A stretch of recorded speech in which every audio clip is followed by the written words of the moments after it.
नमस्कार।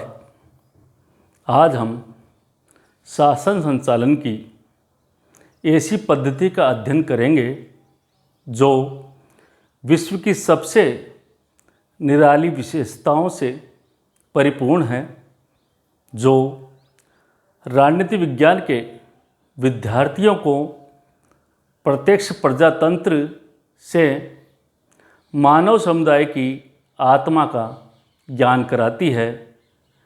वह स्विट्जरलैंड के प्रत्यक्ष प्रजातंत्र में निहित है। प्रत्यक्ष प्रजातंत्र क्या है?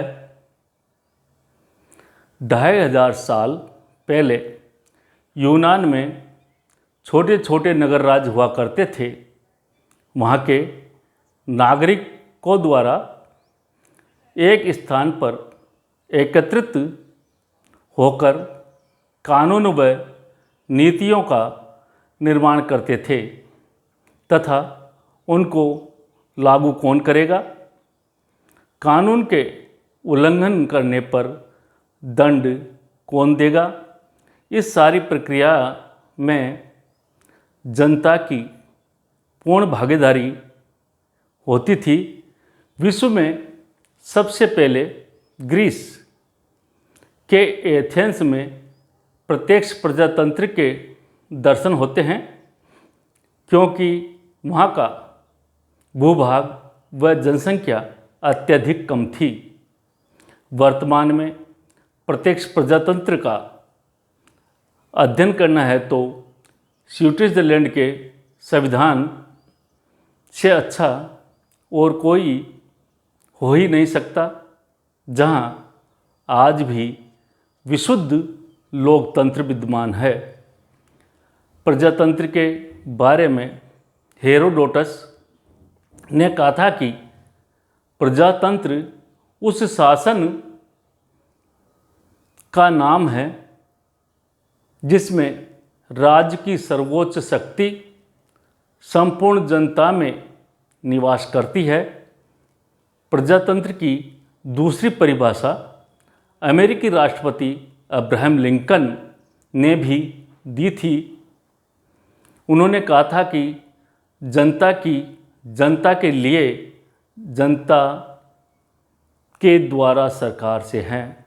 इस परिभाषा के आधार पर कहा जा सकता है कि आज अमेरिका, जापान, फ्रांस, भारत व इंग्लैंड में प्रजातंत्र पाया जाता है, परंतु यह अप्रत्यक्ष है। हाँ, यहाँ पर जनता की सरकार है और जनता के लिए है, परंतु जनता के द्वारा चलाई नहीं जाती। लिंकन के द्वारा दी गई परिभाषा प्रजातंत्र की है। उसकी सार्थकता हमें स्विट्जरलैंड के प्रत्यक्ष प्रजातंत्र में दृष्टिगोचर होती है, जिसमें राज्य व्यवस्था की नीतियों का निर्माण एवं संचालन का सिद्धांत समस्त नागरिकों की सामूहिक बैठकों अथवा सम्मेलनों के द्वारा सुनिश्चित किया जाता है। स्विट्जरलैंड को प्रजातंत्र का घर कहा जाता है, क्योंकि आधुनिक समय में भी प्रत्यक्ष प्रजातंत्र के अवशेष विद्यमान है। स्विस के कुछ कैंटनों व अर्ध कैंटनों में जनता स्वयं कानून का निर्माण व नीतियों का निर्धारण करती है। इस आधार पर कुबली ने कहा कि स्विस नागरिकों की स्थिति यह है कि वह स्वयं अपना स्वामी है और शासक उसके लिए केवल एक सेवक है। इसमें नागरिकों में उत्तरदायित्व की भावना का विकास होता है। प्रत्यक्ष प्रजातंत्र के अभिकरण, पहला है लोकसभाएं। कैंटनों में स्थानीय जनसभाओं के माध्यम से प्रत्यक्ष लोकतंत्र का प्रयोग करते हैं, जो प्रत्यक्ष रूप से कैंटनों की शासन कार्यों में भाग लेते हैं, या सभा स्वतंत्र नागरिकों की राजनीतिक होती है जो प्रतिवर्ष निर्वाचित अध्यक्ष की अध्यक्षता में खुले में बुलाई जाती है।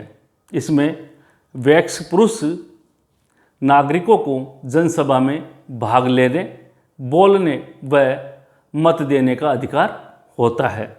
पूरे समाज की राजनीति इस सभा में समाहित है, जो पूर्ण प्रभुत्व संपन्न होती है।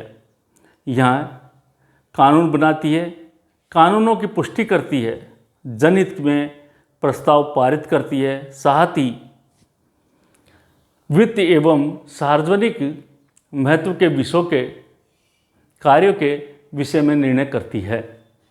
इन सभाओं का मुख्य कार्य यह है कि यह संविधान का पूर्ण या आंशिक संशोधन का कानून का निर्माण कर निर्धारण, ऋण लेना तथा अनुदानों की स्वीकृति प्रदान करती है। नए पदों की स्वीकृति, साथ ही कार्यपालिका व न्यायाधीशों का निर्वाचन का कार्य इन लोकसभाओं के माध्यम से ही संपन्न होता है। दूसरा है जनमत संग्रह। जनमत संग्रह का शब्द हमारे सामने आते ही किसी विषय पर सहमति या असहमति की धारणा दृष्टिगोचर होती है। प्रत्यक्ष प्रजातंत्र में जनता में जनमत संग्रह जनता का विशेषाधिकार है, जिसके द्वारा मतदाता व्यवस्थापिका द्वारा पारित संवैधानिक या कानूनी प्रस्तावों को स्वीकार या अस्वीकार करते हैं। शिव संविधान में संशोधन, चाहे वो पूर्ण हो या आंशिक, तब तक स्वीकार नहीं हो सकता जब तक जनमत संग्रह द्वारा उसका समर्थन न हो। शिव संविधान में के अनुच्छेद 195 में कहा गया कि संघ का संशोधन संविधान या उसका कोई आंशिक भाग तभी क्रियान्वित हो सकता है जब शीर्ष नागरिकों का बहुमत व कैंटनों का बहुमत स्वीकार नहीं कर लेता। संविधान की इस व्यवस्था से तात्पर्य संविधान में संशोधन नहीं हो सकता जब तक जनमत संग्रह द्वारा उस संशोधन को समर्थन नहीं मिल जाता। इसकी आवश्यकता कब और क्यों पड़ती है?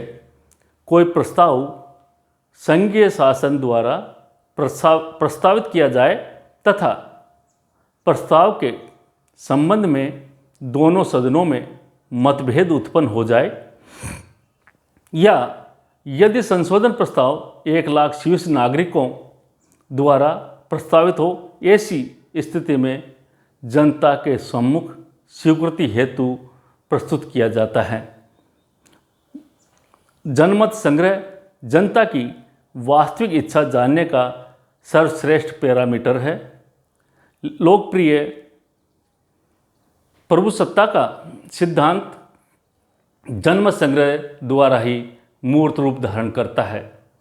इसमें संकीर्ण दलीय व्यवस्था की मनोवृत्ति कम होती है। इससे व्यवस्थापिका का कार्यपालिका नियंत्रण न होने पर जनता का वीटो भी कहा जाता है। इसके भय से व्यवस्थापिका को नियंत्रित किया जाता है, जिसे व्यवस्थापिका सतर्क रहती है। साथ ही इसमें शासकों और जनता में निकटता बढ़ती है। हम सबको मालूम है कि हमारे देश में निकटता कब बढ़ती है? जब देश में आम चुनाव होते हैं। केवल चुनावों के समय ही हमारे जनप्रतिनिधियों व जनता के बीच निकटता बढ़ती है, बाकी 5 साल तो हमेशा दूरियां ही बढ़ती है। तीसरा, आरंभक। नए संविधान के अनुच्छेद 138 व 139 में इसका प्रावधान किया गया है। शिव संविधान ने आरंभक के माध्यम से जनता को ऐसा अधिकार प्रदान किया है कि वह किसी विधेयक का प्रारूप तैयार करे अथवा प्रस्ताव के रूप में विधानमंडल से इस बात की मांग करे कि विधानमंडल उसके प्रस्ताव के आधार पर कानून का निर्माण करे या उन पर जनमत संग्रह कराए, अर्थात जनता को विधि निर्माण के लिए प्रस्ताव प्रस्तुत करने का अधिकार है। आरंभक द्वारा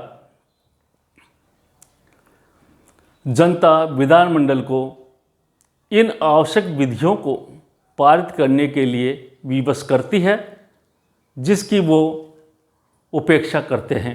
आरंभक द्वारा कभी कभी जनता उत्कृष्ट योजनाएं प्रस्तुत करती है। प्रत्येक व्यक्ति के पास अच्छी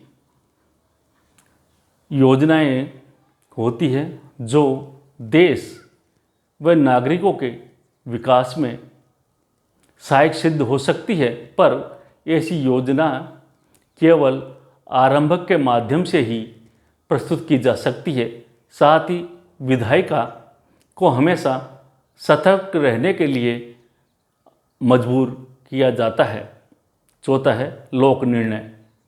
शिव जनता को एक ऐसा अधिकार है कि वो अपने जनप्रतिनिधि जो जनहित में कार्य नहीं करते, उनके कार्यों से संतुष्ट न होने पर उनको वापस बुला सकती है तथा उनके स्थान पर नए प्रतिनिधि का चुनाव कर भेजा जा सकता है, जिससे जनप्रतिनिधियों में जनहित के कार्यों को करने के लिए तत्पर रहते हैं।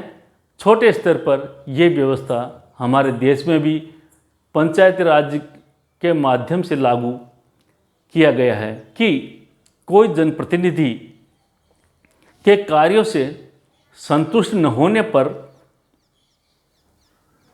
चुनाव के 2 साल बाद अविश्वास प्रस्ताव के माध्यम से उसे हटाया जा सकता है। परंतु ये व्यवस्था स्विट्जरलैंड में जनता के द्वारा की जाती है और हमारे यहाँ पर अन्य जनप्रतिनिधियों के माध्यम से की जाती है। सिगफ्रीड ने कहा कि यहाँ लोकतंत्र प्रत्यक्ष ही रहता है और अपनी शक्तियाँ सौंपते समय शीर्ष जनता उन्हें त्याग नहीं करती। वह लोक निर्णय के द्वारा अंतिम शब्द और आरंभ की प्रक्रिया के द्वारा शायद प्रथम शब्द कहने का अधिकार सदैव अपने पास रखती है। Thank you.